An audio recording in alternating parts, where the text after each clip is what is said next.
us, your people, come and deliver us, come and deliver us, come and deliver us, your people, come and Jeremy and Carmen, you can go ahead and head out. I guess, Brandon, you can go ahead and go live whenever you desire. Is Nayla out there?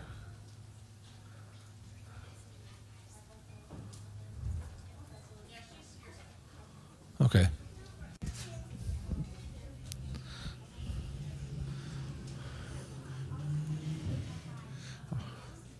All right, y'all can follow right behind them, and Miss Nayla's right there in the hallway waiting on you.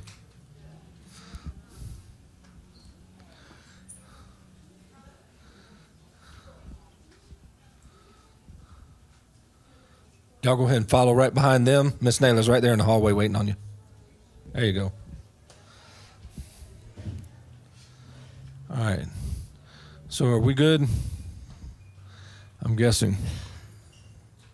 Yeah, all right. So welcome everybody that's on live stream, and welcome to everybody who's here. Obviously, I'm not Bill. He is fine, but he needed to take a little bit of time, so he is not going to be here tonight. But again, he's fine. Don't read into anything. So he's doing well. So he asked me to talk to you tonight. I'm going to try to sit down. I'm not used to teaching and sitting at the same time, but I'm going to try. What I'm going to talk to you tonight is about the word witness. Everybody's heard that word, right? What is that phrase? Can I get a witness? You know, can I get a witness that you've heard witness? But when I got to thinking about it, I'm like, what is witness scripturally? What does it mean scripturally?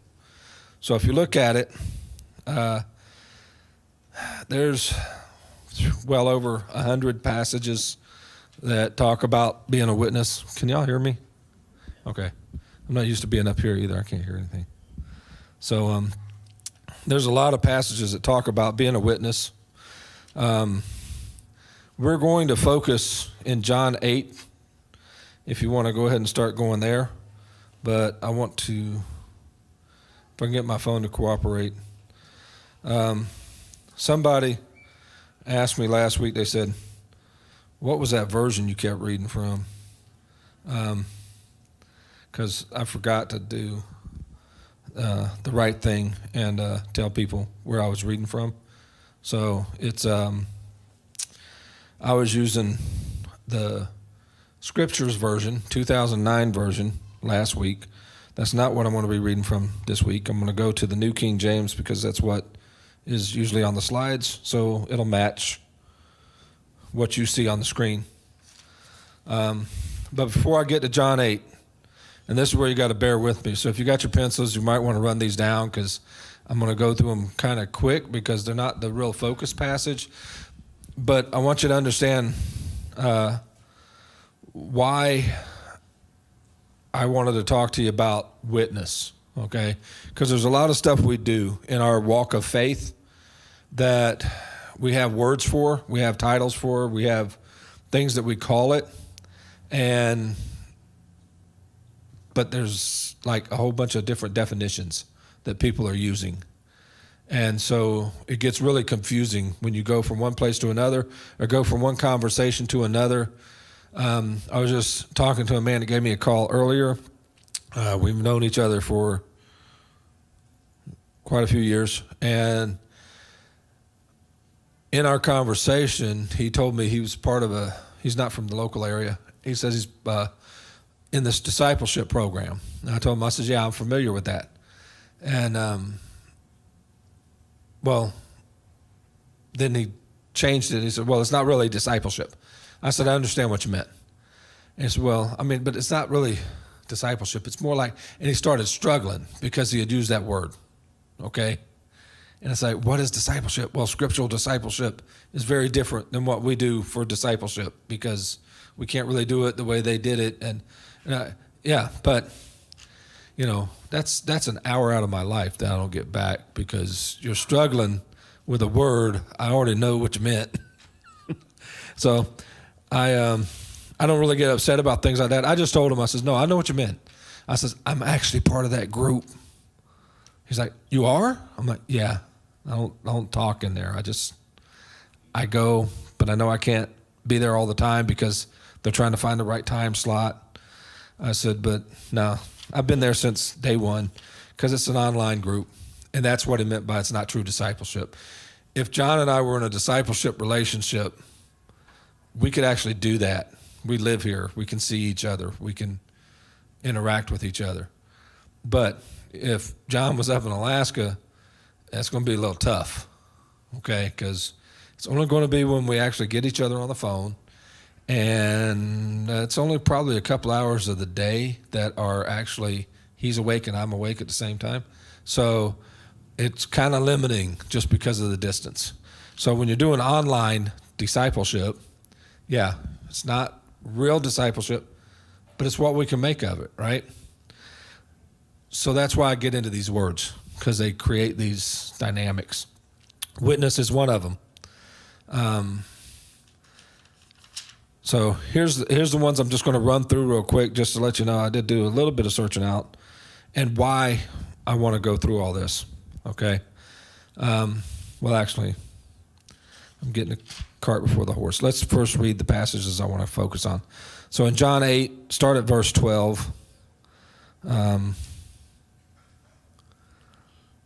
I'm trying to use my phone, so here we go.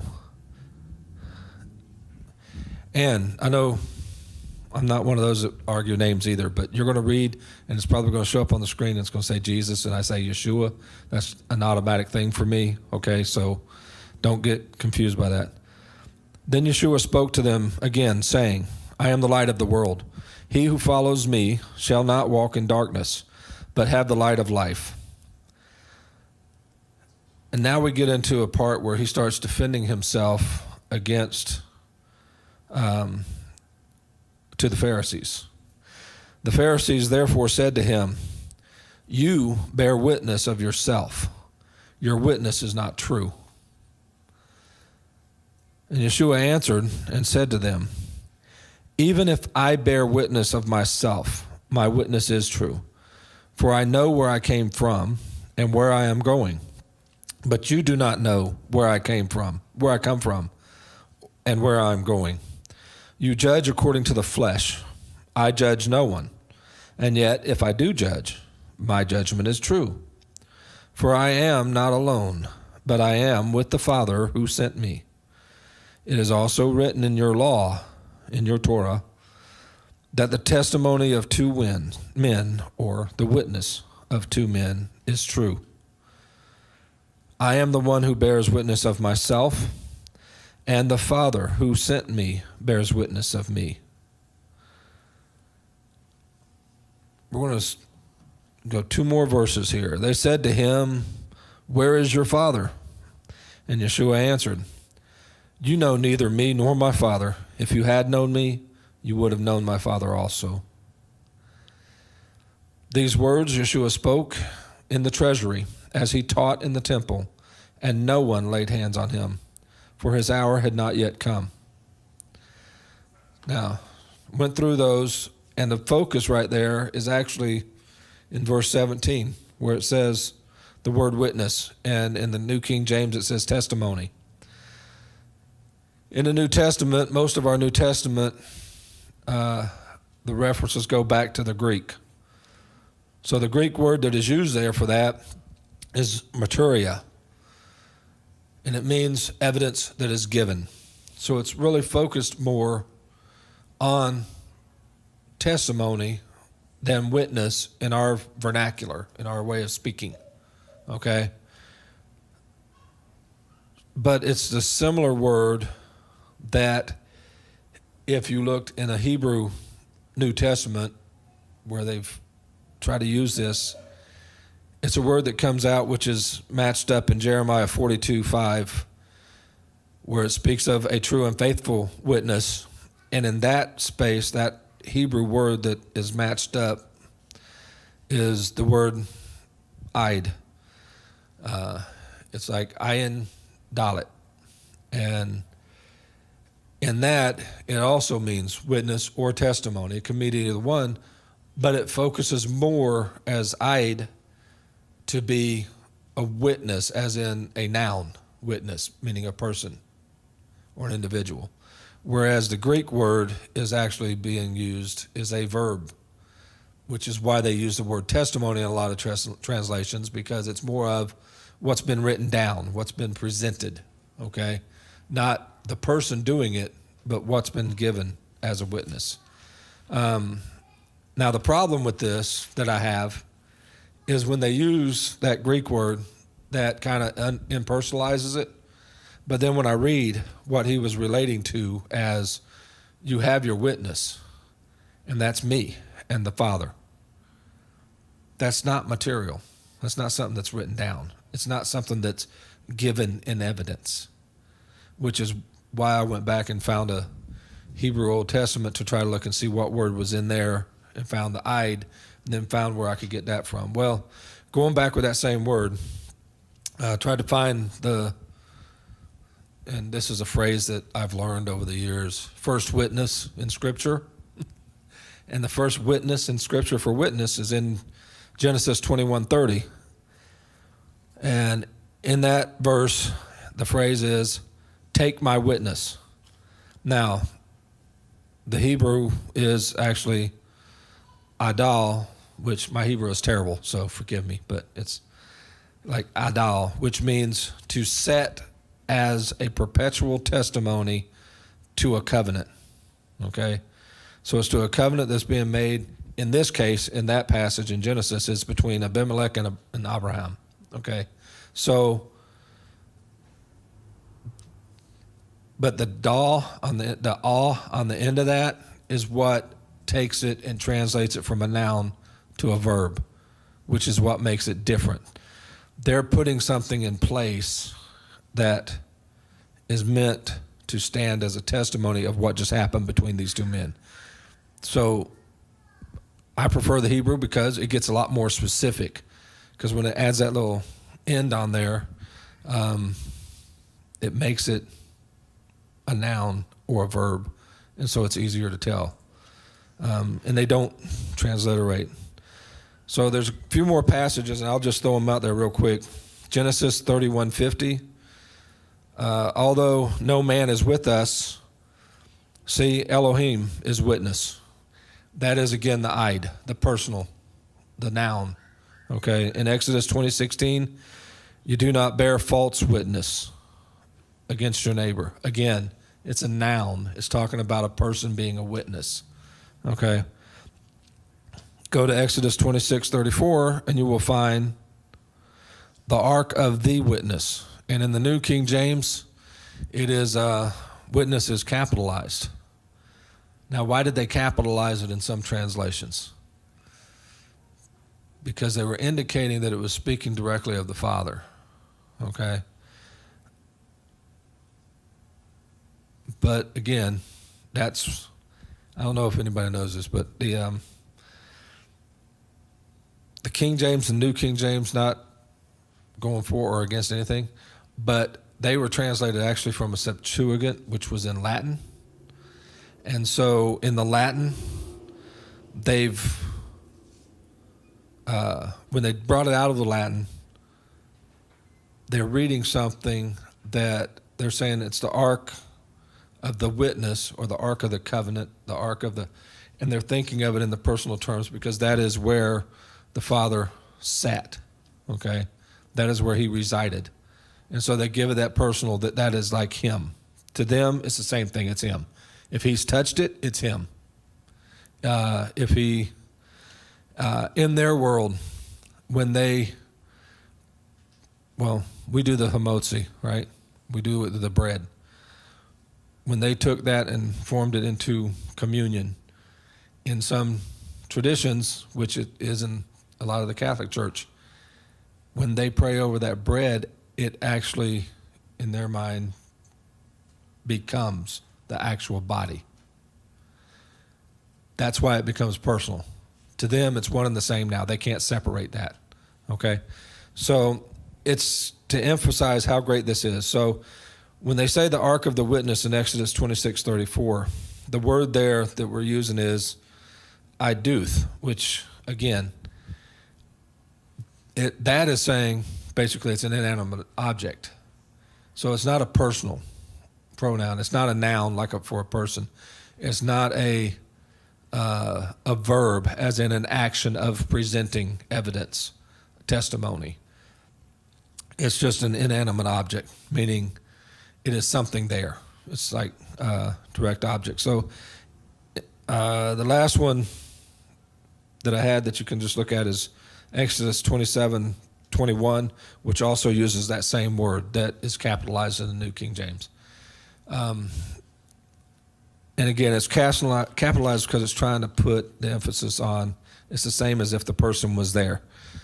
The best thing I can use for a modern example of that would be that if I swore out an affidavit to send it to court to testify on your behalf, when they present that to the court, that is the same as if I am there. Okay? It holds the same weight as if I was sitting on that stand. It is a sworn statement. It is factual and truthful, the same as if I was there saying it. Okay?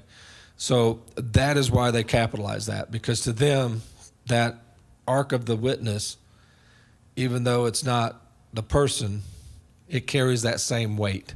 It is identified, known to hold that.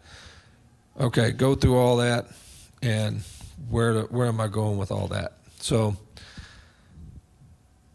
another phrase I said we had, can I get a witness? How do we establish truth? Because I've just talked about a court document, talked about testimony being presented. We talk about a witness, somebody who actually saw something or somebody who's actually giving the testimony is the witness, right?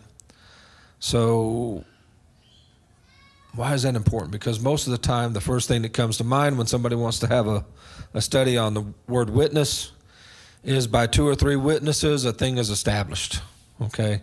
That comes out of Matthew 18:16. When something is established by 2 or 3 witnesses, how is it established by 2 or 3 witnesses? Because if I say something and you say something, it's my word against yours. So now it's the school of public opinion, right? Now it's depending on whoever's hearing it, whether they believe me or they believe you. But if I bring 2 or 3 witnesses, what are those witnesses there for?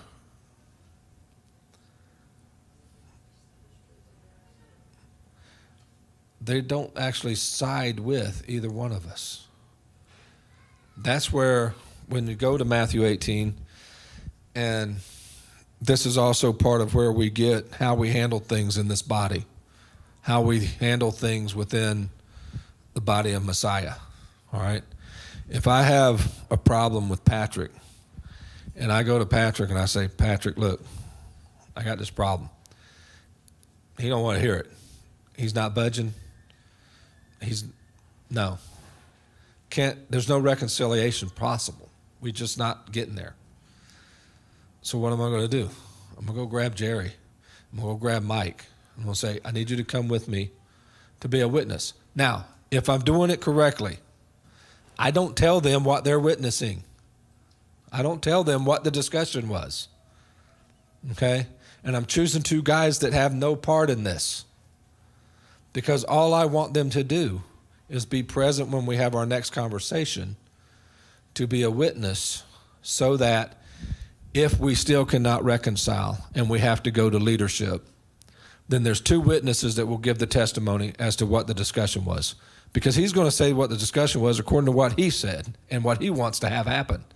I'm going to skew it, whether I intentionally do it or not. I'm going to skew it to have the outcome I want. So when we go to leadership, we don't go and just have a back and forth. We bring the 2 witnesses that were witnesses of the conversation to testify as to what they heard and seen. Okay? That's how 2 or 3 witnesses establishes the truth. All right.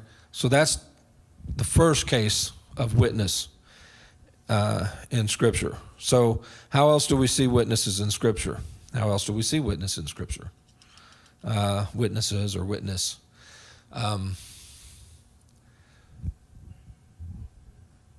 There's the witness as far as giving testimony, presenting something.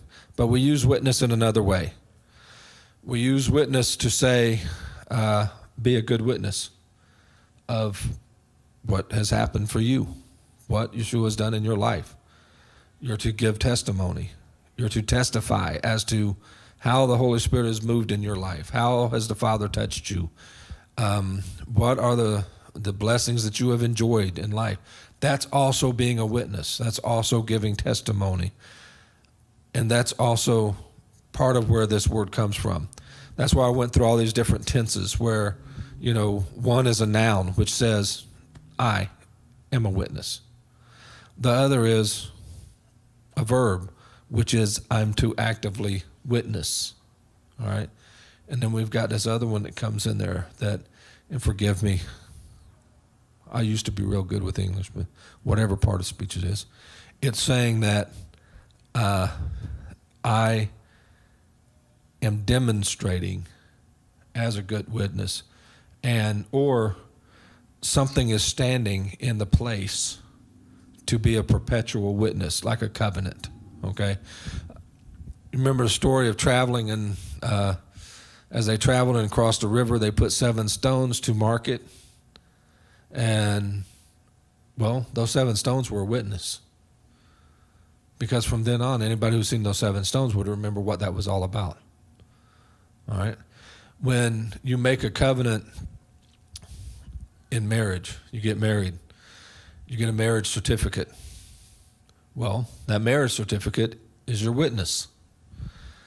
And it's usually signed by somebody. Usually it's signed by more than one somebody's. If you went to the justice of peace and paid him $20, it's signed by him, you, and your spouse. So you've got 3 names on there to be a witness, to testify, and you've got to have a couple of witnesses beyond him. Why? Because by 2 or 3 witnesses, a thing is established. So that's why they have those signatures on there.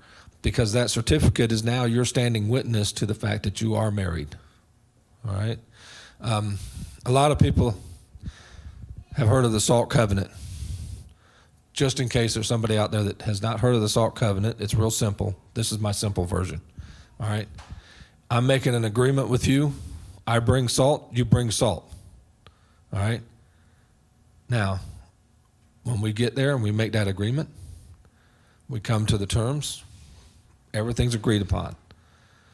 We have an empty container. We both pour our salt in it. Now, until we're able to separate that salt, and you take your grain and I take my grains, until that happens, that covenant stands. There's no breaking it. Okay?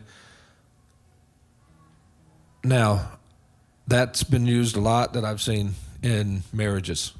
All right? When they get married, they say, I want to do the salt covenant. And then they bring blue and pink salt. Okay? Kind of defeats the purpose. And so I've always tried to encourage people, if you're going to do that at your wedding, you need to both bring the same color salt. Okay? But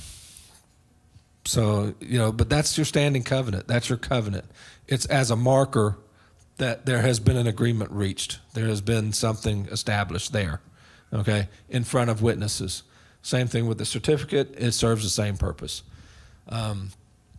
So, with all of that, we'll go to 2 Corinthians 13:1. And sorry, this phone's been through a tornado, so now it's decided it wants to go different directions.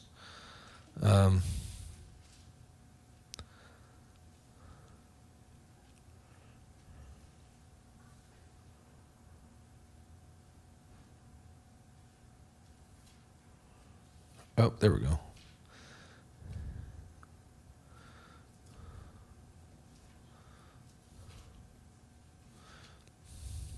Technology is great when it works, Okay, so in 2 Corinthians 13:1, it says, this will be the third time I am coming to you.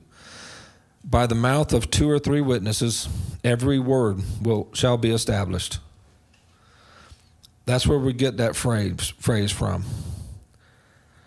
But he goes on to tell us that I have told you before and foretell as if I were present the second time, and now being absent, I write to those who have sinned before and to all the rest, that if I come again, I will not spare, since you seek a proof of Christ speaking in me, who is not weak towards you, but mighty in you.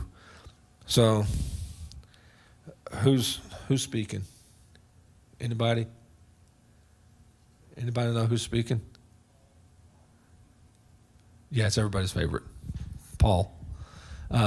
So Paul is saying this. Why is he saying this? He's saying this to the church at Corinth, right? Or to the leader of the church at Corinth. And this is why I bring this up, because we're talking about 2 or 3 witnesses. Now, I've used the example of people, okay? And when we started off, I used the example of Yeshua speaking to Pharisees, saying, my Father has already been my first witness, and then I'm here as another witness. And so that's 2 witnesses for you of who I am. But yet it says nobody's seen the Father. So how does that become 2 witnesses? All right. That's why I wanted to go over here to what Paul was writing in 2 Corinthians to them. He's also said, here Paul lays this out, he's come to you once. And then he came to you again, and then he wrote to you. So he has given testimony, presented evidence to you 3 times. It's been established that this is what needs to happen, okay? This is what Yeshua was saying back there to the Pharisees, all right? You didn't have to see him. Moshe spoke of him. You didn't have to see him. Aaron spoke of him. Okay? You didn't have to see the Father personally. The Torah spoke of him. You didn't have to see him personally. You speak of him every week in the synagogue. That's why when we started that first one, he said he was where? He was in the temple speaking. All right? Because that's where they were. You are here. You have heard him time and time and time again, and now I'm sitting here telling you. So you have an abundance of witnesses.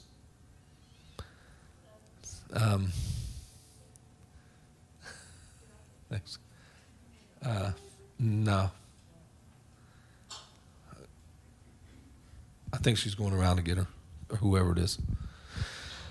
So you've had your abundance of witnesses that this is happening. But in this case, Paul has given us the example, just like Yeshua did when I started out. It's one person that is testifying, but he's given it to you in 3 different ways. He's repeated it over and again.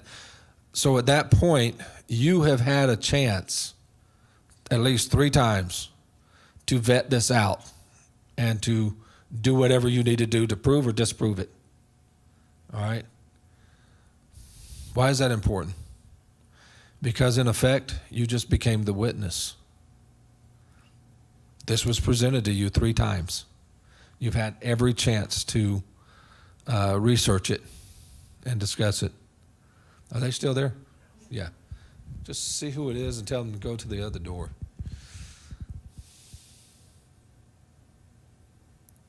Okay. Thank you. So you've had every chance to do this. So the 2 or 3 witnesses does not necessarily have to be people, okay? It can be one person, but giving you 3 different presentations of the evidence to get you to make your own determination, all right? One more place I want you to go with me, and that's in Deuteronomy 19, verse 15.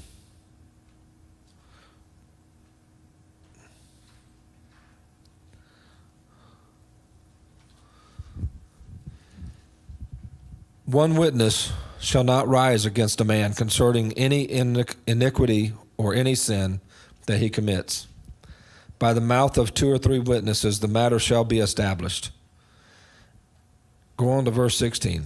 If a false witness rises against any man to testify against him of wrongdoing, then both men in the controversy shall stand before the Lord, before the priests and the judges who serve in those days. And the judges shall make careful inquiry, and indeed, if the witness is a false witness, who has testified falsely against his brother, then you shall do to him as he thought to have done to his brother. So you shall put away the evil from among you. And those who remain shall hear and fear, and hereafter they shall not commit such evil among you. Why do I want to take us there? Okay. Because I also just said that one man just presented you 3 different witnesses of what his evidence was. Okay. If there's a problem with the evidence that you're presented, if I'm up here tonight telling you something and I've given you these verses and you go back and you research it and you say, that was wrong, okay, you have an obligation to come correct me. All right? You need to say that to me. It may be an honest mistake. It may be I missed something, okay? But it also may be that I'm intentionally trying to mislead you, all right? If I'm intentionally trying to mislead, then somebody needs to confront that. We don't get to sit down and be passive in this walk, okay? Because he's given us his truth, and he's given us his spirit. And in that, we need to study and we need to recognize what's being presented to us, no matter who it is that is speaking. We need to be able to recognize and pay attention to what's going on, all right? Now, when you do this and you go and you confront your brother and you say that, that's where we go back to that Matthew 18, okay? There's a way to do that, and it's laid out in there how we do that. We go first to them, then we bring a couple of witnesses, and if it still don't go right, then we go up the ladder from there, okay? But what do you do when it's your leader? What do you do when it's your leader? Because right here we're beginning to get into something where it starts talking here in Deuteronomy 19. This is where we start holding those who are in charge accountable. Now, in this particular passage, it's a law concerning witnesses. Just prior to this, it was talking about somebody violating property boundaries, okay? Who has property boundaries issues? Owners of property, okay? People of substance, people in authority, all right? So I don't think it's a mistake that falls in that same grouping of stuff, all right? Because the law concerning witnesses means that everyone is accountable to this law, okay? Everyone. If someone is giving a false witness, a false testimony, and you recognize it and you confront them, okay, Matthew 18 gives us instructions on how to do that to one another. But what happens when it's your leadership? Because with the leadership, who are you going to bring for a witness? Because if it was your leader that was sitting up here saying something that was false and wrong, and they're in error, and they're not willing to say they're in error, as a matter of fact, they think they're right, and they really don't care what it says here, what they say takes precedent because of whatever reasons they give you, okay, what do you do with that? Okay? Because now if it's your leader up there doing that, and you're trying to confront them, and you try to bring 2 witnesses, but they're part of his congregation too. So what did I say about getting your 2 witnesses? When I said Patrick and I have a problem and I go get Jerry and Mike don't need to know what the problem is we're having with each other. They just need to come and listen to what we say so they can be a witness to what we say, okay? But if it's the leader that you have before you sitting up here with a microphone or teaching in bulk, well, that means everybody's heard it, okay? So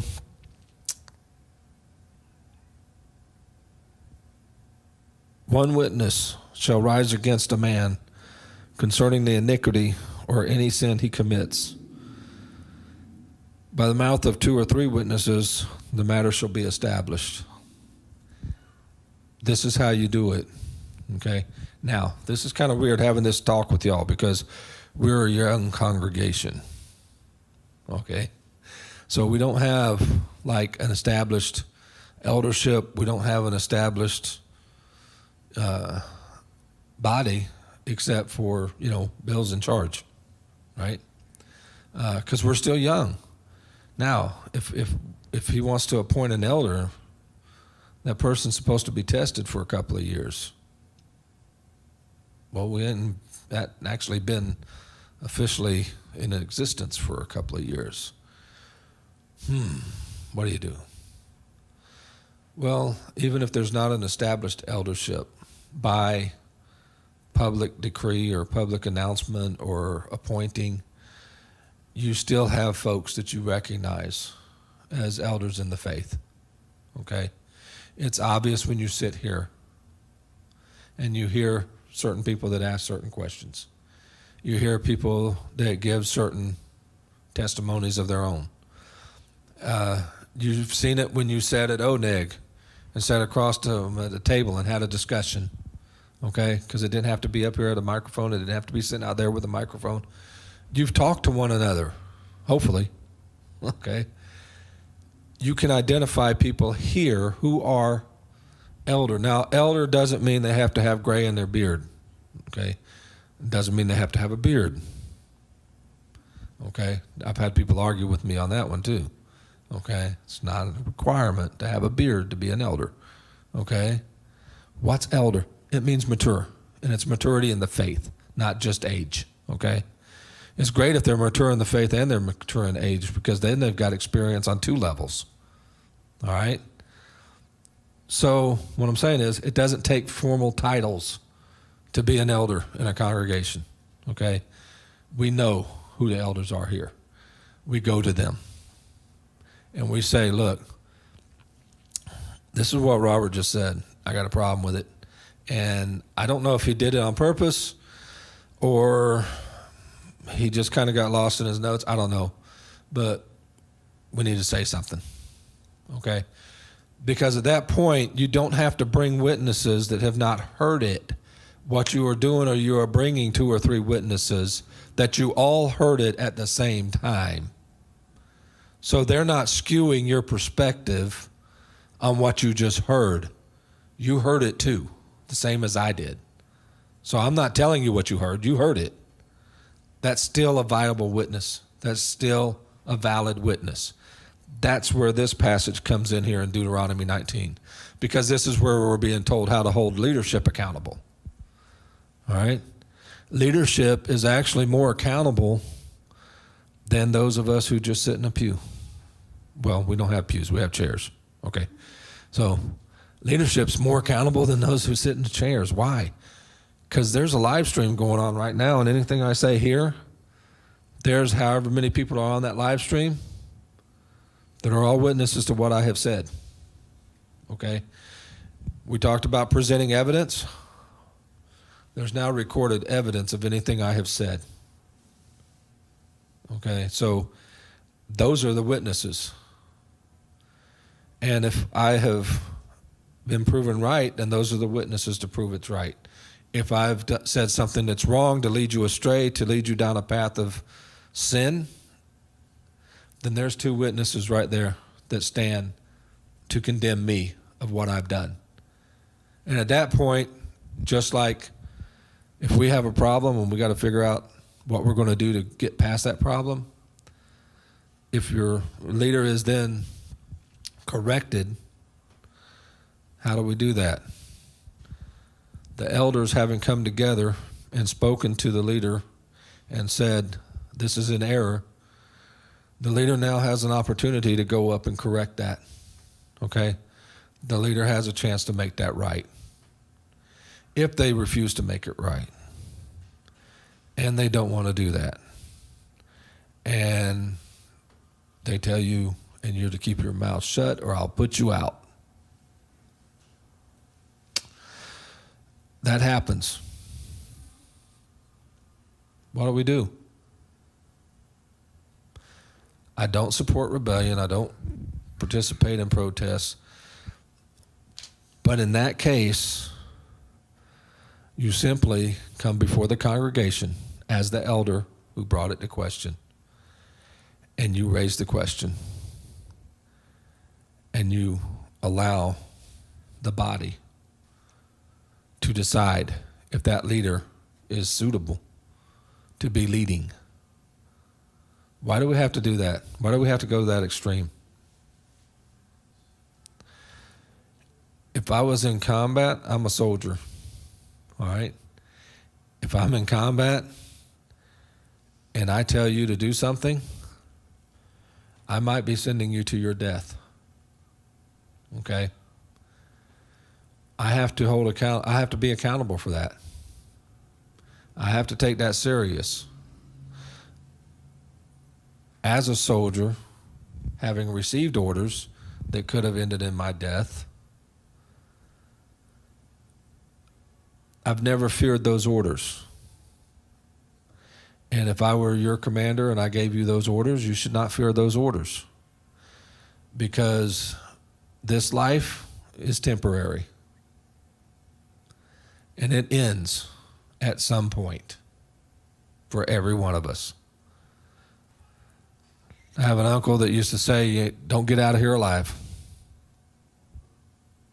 You just never make it out of here alive. Okay? Now, there's some exceptions, but we're not going to get into those. They were just called up. Okay. He can do what he wants to. Okay? But for most of us, we don't get out of this alive. Okay? So this is just temporary. But if you have a leader of a congregation that's speaking of spiritual matters, these are the weightier matters, all right? See, this is where my old Baptist days, I wish I had my big Bible up here because this don't have the same impact. These are the weightier matters, all right? Because these things last for eternity. These go forever, all right? So the things that matter for eternity should weigh on you like they matter for eternity. If I say something wrong and my brother comes to me and corrects me, even if I don't like it, I can accept that. All right? Because I should realize that if he's correcting me on that matter and I see where I was wrong, that he just took a lot of arrows out of the enemy's quiver, because the enemy can't use that on me now, because I have a chance to go up there and say, look, I put this out. I was wrong. It's been shown to me what was the correct way to do this, and I can present the correct way and make that right. The enemy no longer has those arrows, all right?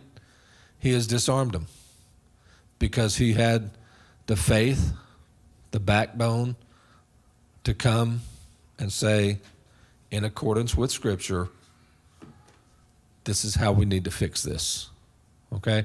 So that's another example of witness that I wanted to give you. So what did we talk about? The noun, the personal witness.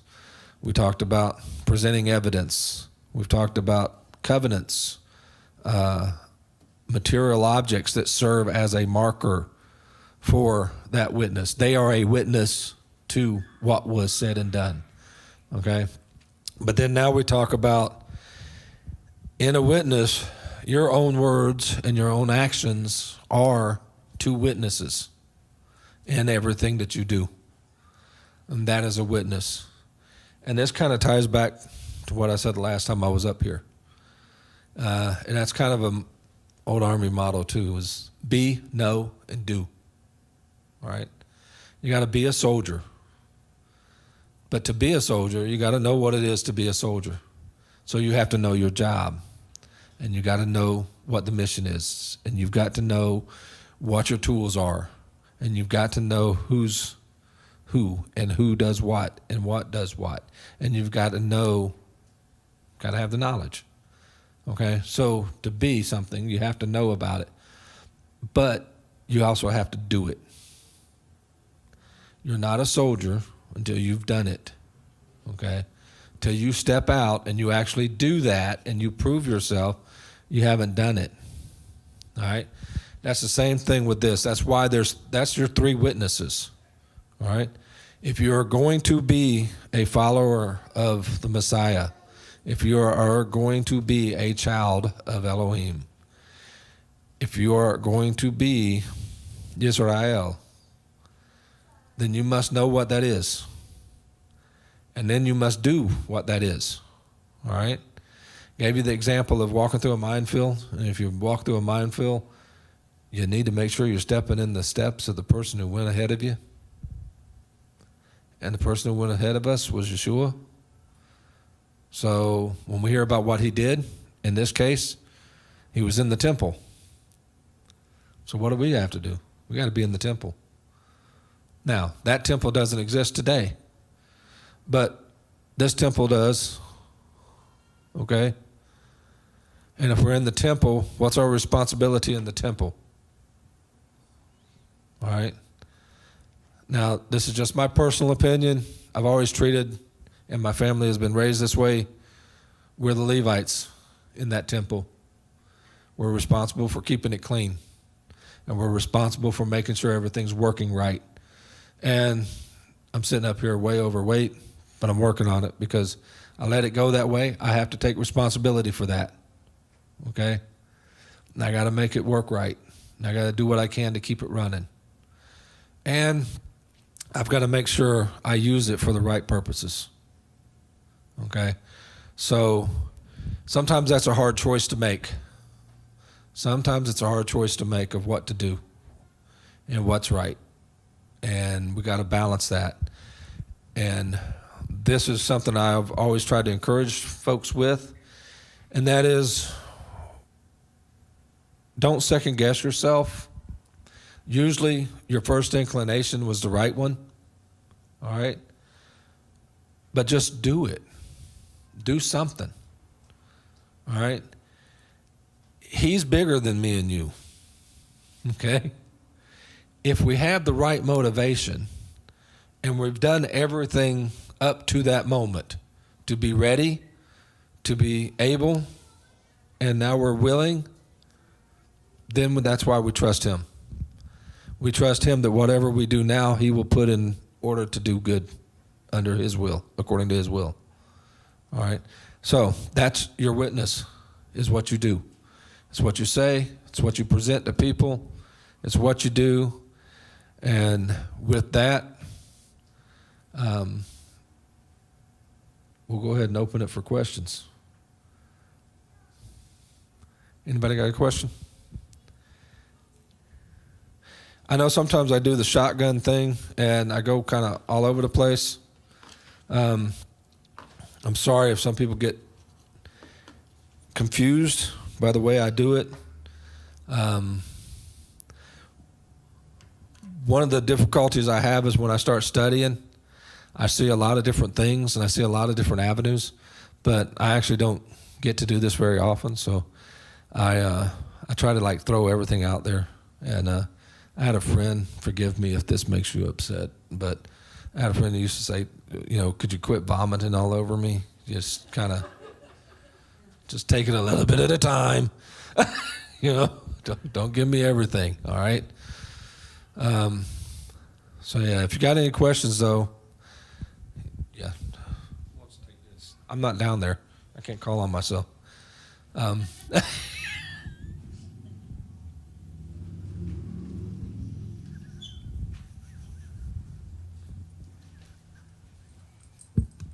What comes to mind is the quality of the witness.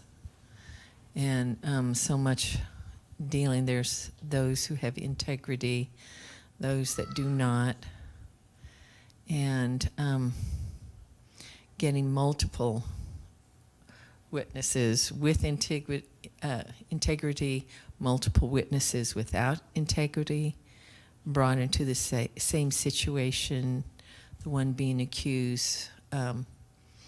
Worst case scenario is the one with integrity is being accused by multiple witnesses that have no integrity. If you could address that. Hello. Yeah, there we go. Yeah, actually, that's a real good point. Thank you.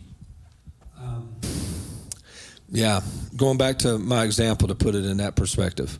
If I was having an argument with Patrick and I said I would go over and I get Mike and I get Jerry, well, but everybody in here knows Mike and Jerry are my friends, and they're kind of partial to me, and they don't like Patrick.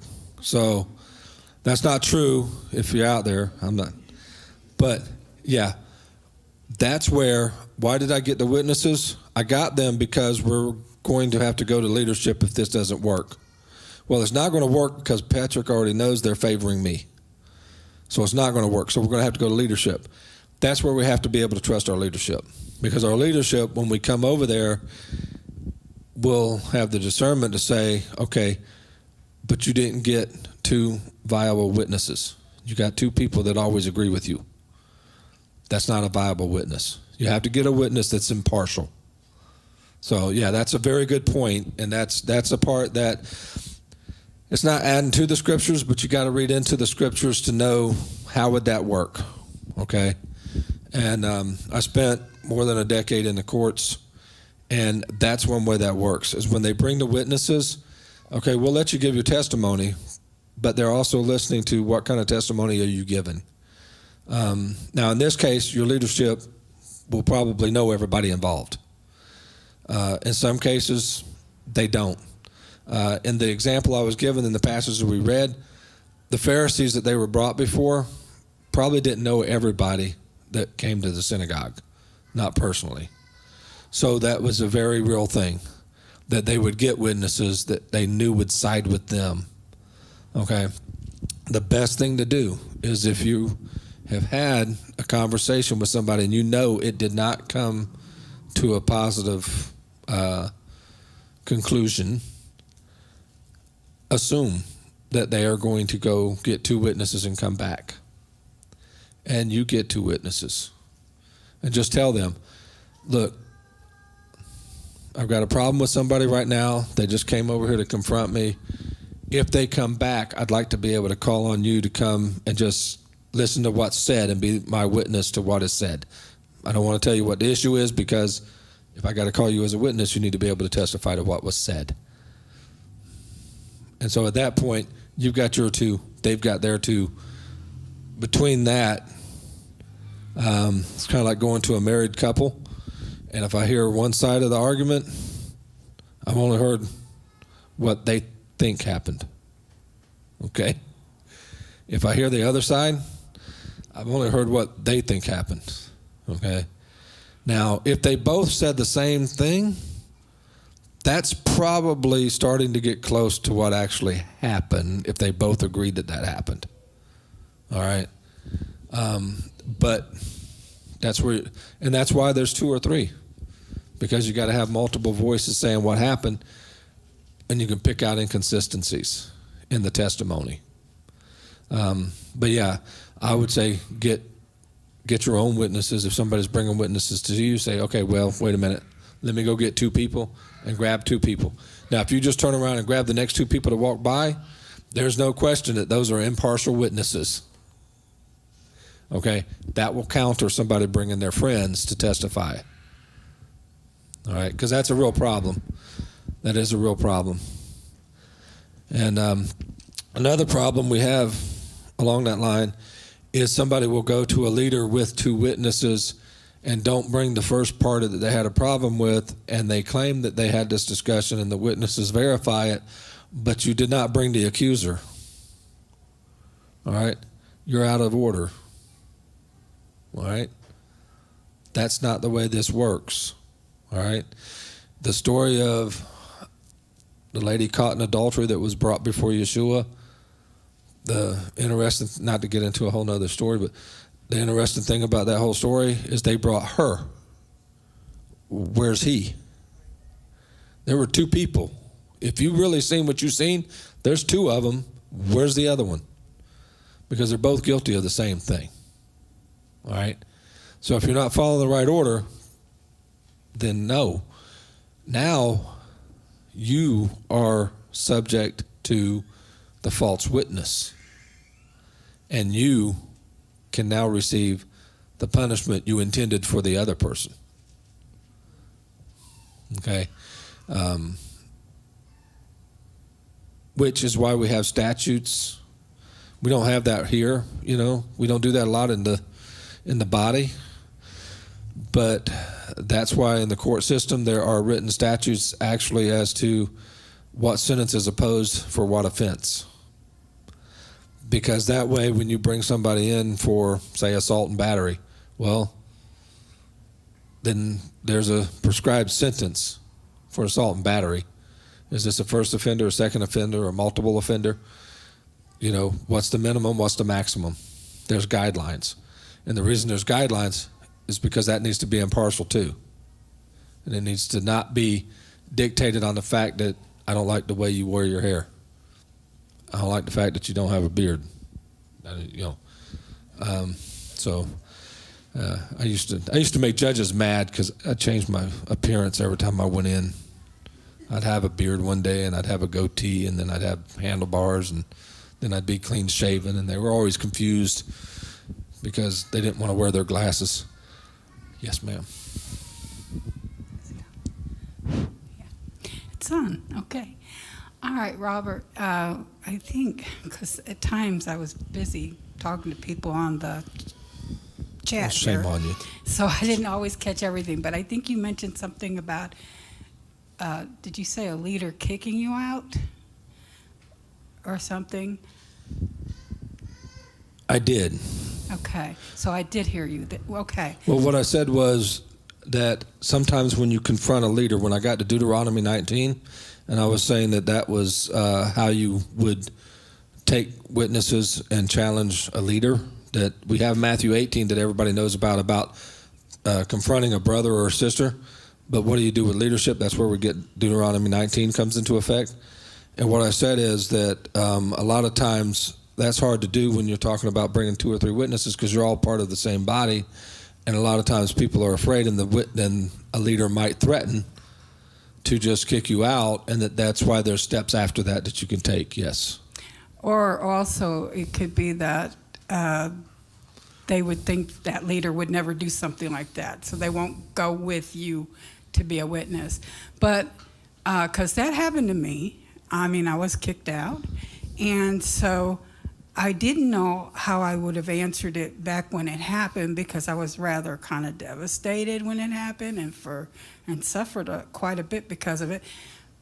But now I know how to answer it. I think about Job. Job lost everything. He lost his children. He lost all his possession. All he had left was his wife, who was telling him to curse God and die. And he says, "You talk as a foolish woman."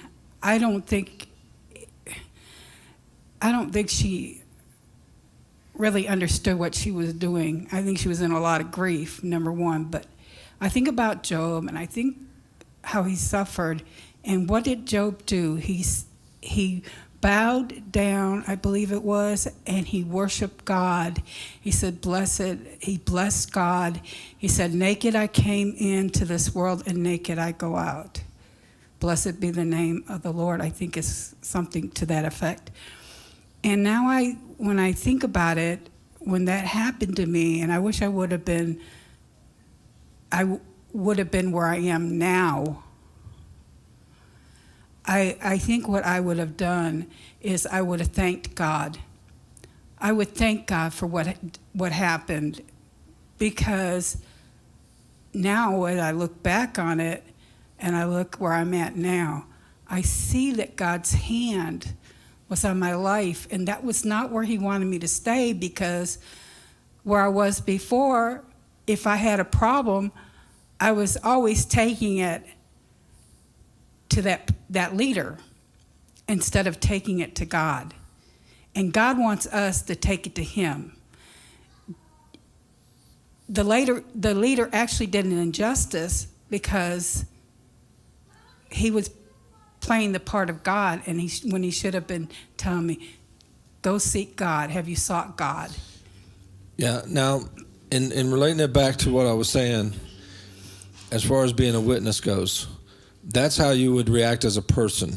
That you feel like you were affronted, you feel like you were wronged, and so you have a choice. You can walk away, or you can confront them about what they did. Now, if you're going to confront them about what they did, the part that you may have missed when I was saying that is the witnesses are, if I was standing here now and I said something or did something that was wrong, there are people here, every one of them have seen it. So if they come to me, 2 or 3 can come to me, that is the 2 or 3 witnesses, because they all heard it. There's no partiality. They all heard exactly what I said. All right. People online have heard what I said. There's a tape of what I've said. So I've done that publicly. That's where that can be brought to that leader and say, you need to correct this because you are leading people astray. The difference is what you're talking about is you're talking about a personal confrontation that happened off camera, out of the sight of others. It was a private thing. At that point, you only have two choices.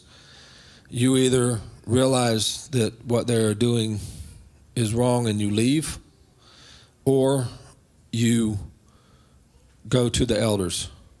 And that was the point I made about this congregation is young, and so we don't have formally appointed elders. There's a lot in this movement. There's a lot of places in this movement they don't have formally appointed eldership. So I was identifying for everybody that they don't have to be formal elders. You've talked to people, you've known people, you've interacted with people, you've heard people ask questions and discuss in here. You can identify people who are, mature in their faith. Those are the elders that you can go to and say, I need help dealing with this. Okay? And if those elders are truly mature in the faith and they say, okay, no, I see what you're saying, then they go there. Well, you tell them you need to go with you. That's going back to Matthew 18. Because at that point, you're not going to that leader as leadership. You're going to that leader as another member of the body, because no matter what their title is, they're still a child of Elohim. Okay? If you notice, he doesn't have grandchildren. He doesn't have nieces and nephews. He has children. In the Father's eyes, we are all the same. We are his child. So, in that case, where an elder is doing a personal affront and it's in private, then you go back to Matthew 18, because that's not approaching him as a leader of the assembly. That's approaching him as another member of the body who has done wrong. And you bring 2 witnesses that do not know what's going on. You don't tell them why. You just have them come witness the conversation. That's good to know, because I never knew that you should bring 2 witnesses that don't know what's going on. So that's good to know. Well, that's the critical part, because they can't really be a witness if they've already been talked to and they're already got a bent one way or the other in the conversation. They're not a real witness. I think, though, in my case, and with that particular leader, because I know the Bible says if your brother offends you, you go to that brother. And I tried that method, and that just wasn't working. And it's then my word against their word. And I was the one who was falling apart at the seams. This person was staying cool, which made that person look like the innocent person. But that's why you go get 2 people that don't know anything.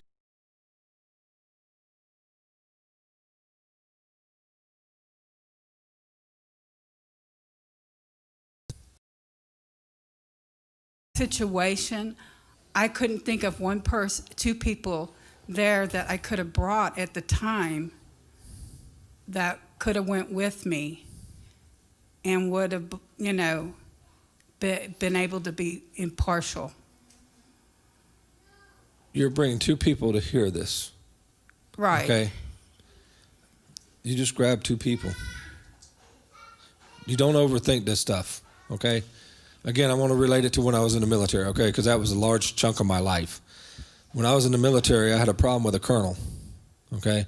I was a Sergeant E5, all right? Just me questioning his orders, he had the authority to order my death, okay? He literally had authority over my life, okay?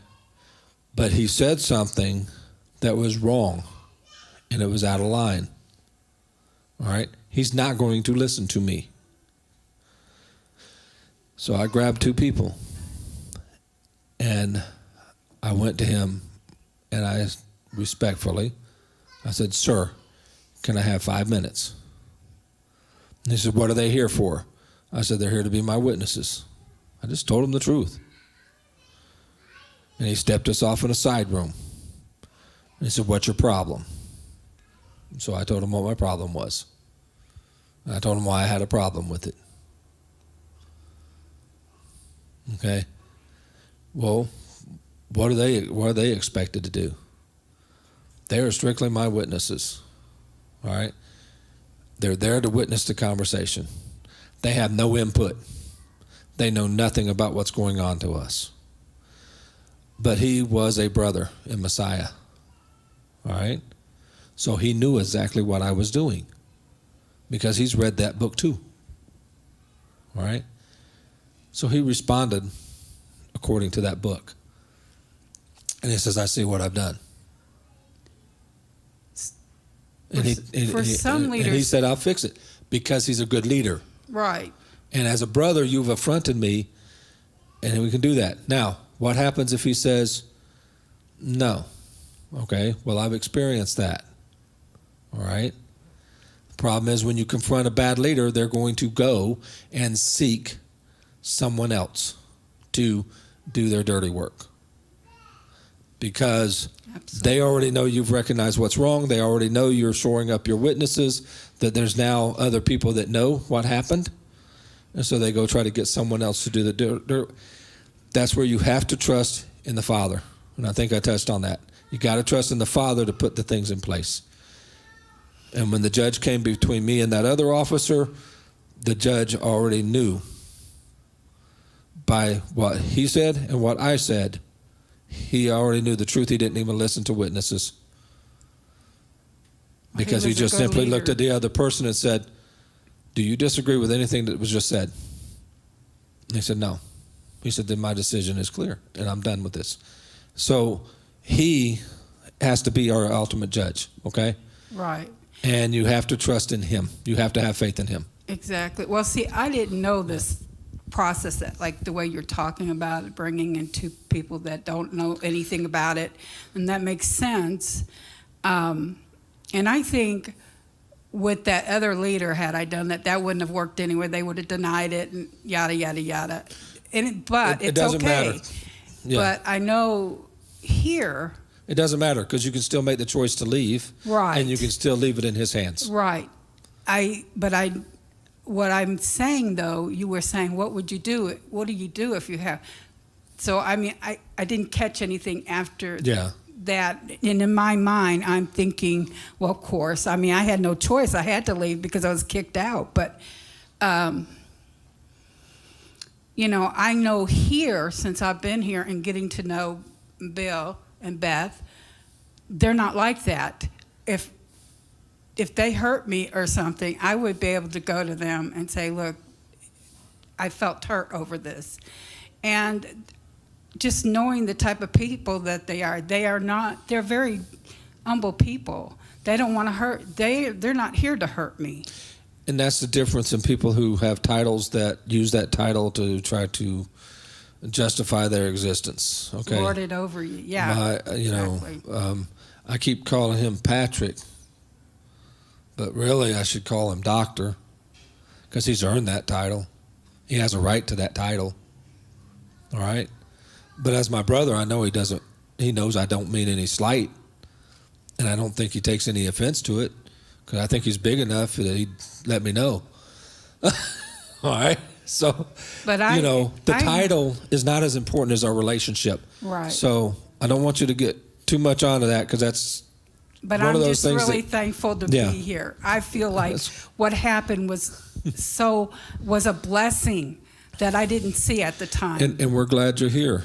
Oh, And I am. I'm glad I'm And here. I totally agree that this may be an opportunity to get some of that stuff straightened out with. Exactly. There's a right way to do it, and that's why I brought it up tonight as a witness, because a lot of people don't realize that. We always talk about having a witness when we have odd against our brother, there's not really a lot of people telling you that you have the right to correct a leader that does something wrong, But that leader needs us to support them enough to let them know we see something wrong. Okay? Well, I appreciate this teaching. Thank you. Yeah. Anybody else? Yeah, you kind of touched on it, but as your example between you and Doc, that if you had an issue, I think your first inclination is take it up to the Father, number one. But if you are really wanting reconciliation, then you will not pick your friends. You will pick somebody that you view as impartial on just listening to it. Yes. You're not going to pick your friends. No, absolutely. Actually, I would not want to put my friends in that position. Correct.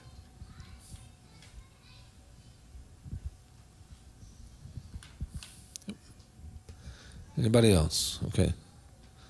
Oh, Last comment, to confront is a loving thing to do. yes. And, we're to speak the truth in love. So I'm thankful for the parameters and the opportunity to love one another in this way. Yeah. And that is something too, because you're right. Confront is something that you do in love. That's something you do because you care about that other person. You confront them. I do a lot of assessments. One assessment I took said, okay, you're returning home. You've been gone for 18 months. Do you have teenage children? I said, yes. I said, do you anticipate conflict? I said, yes. They got a red flag and called in a psych. And they're like, why would you expect conflict?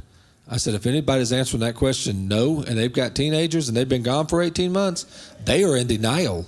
They need help. Okay? There will be I didn't have to be gone 18 months. There would be conflict, okay, at some point. And they're like, but why would you strike your child? You didn't ask me if I was going to strike my child. You said, would there be conflict? See, the words are important that we understand what the definition of the words we're using are. Okay? Because if you said, do you anticipate, physical confrontation? No, I don't.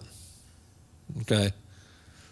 Now, I have one son that's 36. Do I expect physical confrontation? Anytime he gets a chance. Okay?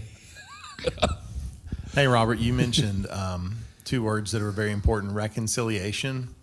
And I think, well, it's one word, but the word... It's a long one, though. To balance that with, and I was thinking about coming in love as well, but we got to be careful when we are doing conflict resolution with brothers or leadership to ask ourselves, is this for reconciliation or is this to prove that we're right about something? So I think it's really important to come with love and with humility and make sure that our goal is reconciliation if it's possible. Obviously, none of this happens without a strained relationship to start with or a violation of trust or whatever the case might be. But I think all too often that people come to establish just that they're right or they've been hurt or whatever the problem is, and they aren't really coming for reconciliation. And I think if we do have the right heart attitude, that would be our goal usually. And sometimes it's just irreconcilable, I guess, issues, but coming in love would be a really important factor in figuring out what our motives are, what we hope to get out of the conflict resolution. Absolutely. Going in. Absolutely. And you use the term coming in love. Absolutely, we got to come in love. I learned over traveling through Korea and Japan and China and stuff like that, that's where I learned that love is not an emotion. Love is a choice that we make. And I think the scriptures support that. Now, in our Western mindset, yes, love attaches to emotions. And sometimes we have to keep the emotions out of it so that we can actually show the love. that we have. But yeah, so because reconciliation is intended to reunite. I think one of the reasons they give for divorce now is irreconcilable differences. Well, if they're irreconcilable because you weren't willing to try, that's sad, you know. But yeah, somewhere there had to be a decision to love one another, and that should be enough to bring us together. Anybody else? All right. Well, thank y'all for listening, and hopefully it wasn't too much of a shotgun blast tonight. I tried to stay in a good order. But yeah, I just want to leave you with this one challenge, and that is all these words, like witness, and other words that we run across in Scripture. Take the time to dig them out and find out where they're at and what the different ways that they're used at.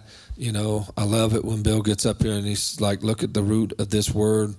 And when you see those 3 letters, and then all of a sudden it's like, wait a minute, I've seen that. Where else did I see that? And you start finding that places.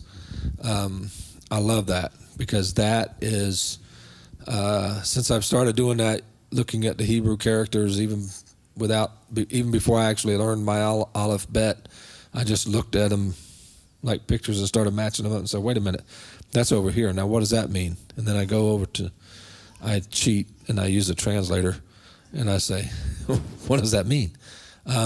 So that's where I found a lot of these words, witness and witnesses and stuff. And I asked our teacher tonight, he's not here, but our Hebrew Moreh, Nate, and I asked him, I said, so how do you pronounce Ayin Dalet? He's like, Od? I think, yeah, that's what I thought too. But the phonetics I found says Aid. So I think there's a Nakud in there, but my eyes aren't good enough to see it because that's really bitty type on this phone. So I'm like, I'm pretty sure there's something in there to tell me to pronounce it different, because I'm pretty sure that word's Aid. So, you know, but it's worth looking into and digging into these words, because you learn so much more. You know, we use words all the time, and we only get that much of the meaning when there's so much more out there. So thank y'all very much, and have a great evening. Was there anything else that needed to go out? Okay. All right, let's pray before we go out. Father, we just thank you for this day. We thank you for this time we have to come together, and for our brothers and our sisters, and most importantly for your word, for your truth. Because even if we do have differences, even if we do have challenges amongst ourselves, we can agree that your word is truth, and that your word, being our guide, does teach us how it is that we can work through these things. And just as we've discussed here tonight, may we do all of this in love, and for the hope of reconciliation with one another and with you, so that we may be around your table come the day of the banquet. Father, this we ask under the authority of your Son, Yeshua HaMashiach, our Redeemer. Amen.